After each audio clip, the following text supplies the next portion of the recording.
வணக்கம் நண்பர்களே, முக்கிய செய்திகளை இந்த பதிவில் பார்க்க போகிறோம்.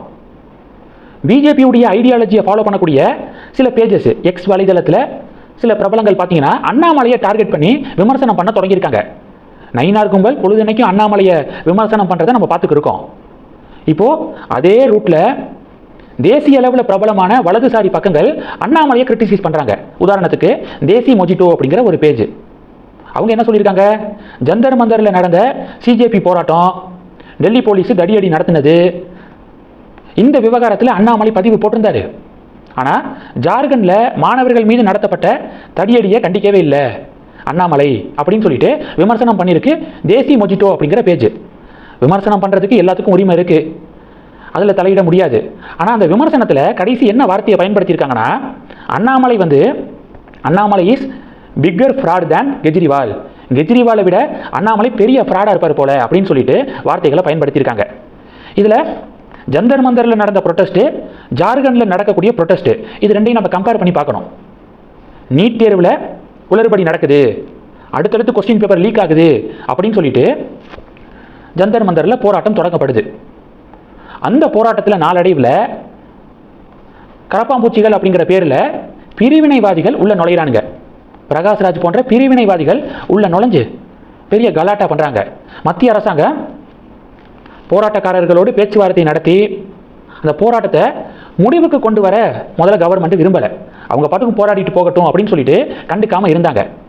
ஆனால் நாள் ஆக ஆக போராட்டம் ரொம்ப மோசமான சூழலுக்கு தள்ளப்படுது. நாட்டுக்கு எதிரான கோஷங்கள், இராணுவத்துக்கு எதிரான கோஷங்கள், பிரதமர் மோடிக்கு கொலை மிரட்டல் விடுக்கக்கூடிய வகையில் கோஷங்கள், இதெல்லாம் ஒரு கட்டத்தில் அந்த சிஜேபி போராட்டத்தில் நடக்க ஆரம்பிக்குது.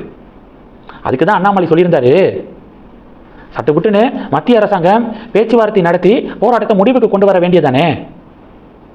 தொடர்ந்து ஒரு போராட்டம் நடக்கும்போது தேச விரோதிகள் அந்த போராட்டத்தை பயன்படுத்தி ஏதாவது ஒரு கலவரத்தை தூண்ட முடியுமா, நாட்டுக்குள்ளே ஒரு குழப்பத்தை ஏற்படுத்த முடியுமா அப்படின்னு பார்ப்பாங்க. அதுக்கு எதுக்காக நம்ம ஆப்பர்ச்சுனிட்டி கொடுக்கணும்? மத்திய அரசாங்கம் காலதாமதம் பண்ணாமல் சட்டுப்புட்டுன்னு பேச்சுவார்த்தை நடத்துங்க அப்படின்னு அண்ணாமலை சொல்லியிருந்தாரு. கொஸ்டின் பேப்பர் லீக்கு இனி ஃபியூச்சரில் இருக்கக்கூடாது, மத்திய அரசாங்கம் அதை உறுதிப்படுத்தணும் அப்படின்னும் வலியுறுத்தியிருந்தார். எந்த இடத்துலையும் சிஜேபிக்கு அண்ணாமலை சப்போர்ட் பண்ணலை, நீட் எக்ஸாமினேஷனையும் எதிர்க்கலை, ஃபேரான நீட் எக்ஸாமினேஷன் நடக்கணும் அப்படின்னு தான் வலியுறுத்தியிருந்தார். நீட் எக்ஸாம் அப்படிங்கிறது தேசிய அளவில் நடக்கக்கூடிய ஒரு தேர்வு. அதில் கொஸ்டின் பேப்பர் லீக் அப்படிங்கிறது அண்ணாமலை சார்ந்து இருக்கக்கூடிய மாநிலத்திலேயும் ஒரு குழப்பத்தை தான் ஏற்படுத்தும். தமிழகத்தை சேர்ந்த பல ஸ்டூடெண்ட்ஸும் பாதிக்கப்பட்டிருப்பாங்களே.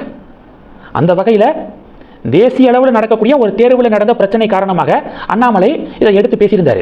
ஆனால் இப்போ ஜார்க்கண்டில் நடக்கிறது அந்த மாநிலம் சம்பந்தப்பட்டது. மாநில அளவில் நடக்கக்கூடிய தேர்வில் முறைகேடு நடந்திருக்கு. அதன் காரணமாக அந்த மாநிலத்தை சேர்ந்த இளைஞர்கள் போராட்டம் நடத்துகிறாங்க. தேசிய அளவில் நடக்கக்கூடிய தேர்வு இல்லை, மாநில அளவில் நடக்கக்கூடிய தேர்வு. அதனால கூட அண்ணாமலை அதற்கு வாய்ஸ் கொடுக்காமல் இருந்திருக்கலாம். இதுக்காக கெஜ்ரிவால் மாதிரி அண்ணாமலையும் ஃப்ராடு அப்படின்னு சொல்கிறதெல்லாம் ஏற்றுக்கொள்ள முடியாதது. பிரைம் மினிஸ்டர் மோடி அவர்கள் சோசியல் மீடியாவில், குறிப்பாக இன்ஸ்டாகிராம்லாம் அவர் அடுத்தடுத்து வீடியோ பேசி வெளியிடுறாருல்ல. பிஎம் மோடி ஜார்க்கண்டில் நடக்கக்கூடிய ப்ரொட்டஸ்ட்டை பற்றியும், ஜார்க்கண்ட் போலீஸு போராடக்கூடிய மாணவர்கள் மீது நடத்திய தடியடியை பற்றியும் பிஎம் மோடியும் பேசலையே, பிரதமர் மோடி இப்போ வரைக்கும் பேசலையே. அதனால ஒரு பிரச்சனைனா மத்திய அரசாங்கத்தை வலியுறுத்துறது, மத்திய அரசாங்கத்தை எதிர்க்கிறதே ஆகாது. இந்த பேசிக்கான லாஜிக்கை முதல்ல புரிஞ்சுக்கோங்க. இதே அண்ணாமலை சார் தான் மேஜர் மதன்குமார் சார் எழுதிய ஆபரேஷன் சிந்தூர் புத்தக வெளியீட்டு விழாவில் பிரைம் மினிஸ்டர் மோடி டிஃபென்ஸ் செக்டாரில் எவ்வளவு ஒரு டிரான்ஸ்ஃபர்மேஷனை கொண்டு வந்திருக்காரு, மோடியுடைய தலைமையின் கீழே இந்தியா எவ்வளவு பாதுகாப்பாக இருக்குது அப்படின்னு பேசினது இதே அண்ணாமலை தான். அதெல்லாம் பார்க்காம சும்மா எடுத்தோம் கவுத்தோம் அப்படின்னு சொல்லிட்டு வார்த்தைகளை விடாதீங்க அப்படின்னு அண்ணாமலை ஆதரவாளர்கள் பதிலடி கொடுக்குறாங்க. இது ஒன்று. ரெண்டாவது என்ன பார்க்க போகிறோம், பிரகாஷ்ராஜ் இருக்கார்ல, உமர் காலித்துக்கு பர்த்டே போல, my hero happy birthday Umar Khalid அப்படின்னு சொல்லிட்டு பதிவு போட்டிருக்காரு. உமர் காலித்து அப்சல் குருவுடைய மரண தண்டனையை எதிர்த்து போராட்டம்லாம் நடத்தினவன், ஜுடிஷியல் கில்லிங் அப்படின்னு சொல்லிட்டு அப்சல் குருவுக்கு கோர்ட்டு மரண தண்டனை வழங்கினதை கிரிட்டிசைஸ் பண்ணவன் உமர் காலித்து. ஜம்மு காஷ்மீர் இந்தியாவுடைய பகுதி கிடையாது, இந்தியாவுக்கு சொந்தமானது இல்லை அப்படின்னு பேசினவன் உமர் காலித்து. அந்த உமர் காலித்தை மை ஹீரோ அப்படின்னு பிரகாஷ்ராஜ் சொல்கிறாரு. இப்போ வரைக்கும் ஏன் பிரகாஷ்ராஜை அரெஸ்ட் பண்ணி உள்ள தூக்கி போடலை அப்படின்னு தேசியவாதிகள் கொந்தளிக்கிறாங்க.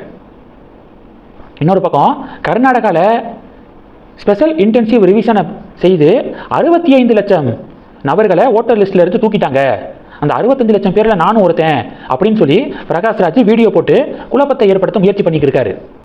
65 லட்சம் பேரை ஓட்டர் லிஸ்ட்டில் இருந்து தூக்கிட்டாங்க அப்படின்னு சொல்கிறீங்களே, நீங்கள் ஒரு ஆள் மட்டும்தான் புலம்பி வீடியோ வெளியிட்டிருக்கீங்க. மீதி 64,99,999 பேர் எங்க? ஒரு ஆள் கூட என்னுடைய பேரை தூக்கிட்டாங்க அப்படின்னு சொல்லலையே. இதுல இருந்தே தெரியுதா பிரகாஷ்ராஜுடைய லட்சணம் அப்படிங்கிறதா நம்மளுடைய ஸ்டேட்மெண்ட். இந்த செய்திகளை பற்றி உங்களுடைய பார்வைகளை மறக்காம கமெண்ட் பண்ணுங்க. தொடர்ந்து கணக்கில் இருங்க. அடுத்தடுத்து நிறைய பதிவுகளை பார்க்க போறோம். நன்றி. ஜெய் ஹிந்த்.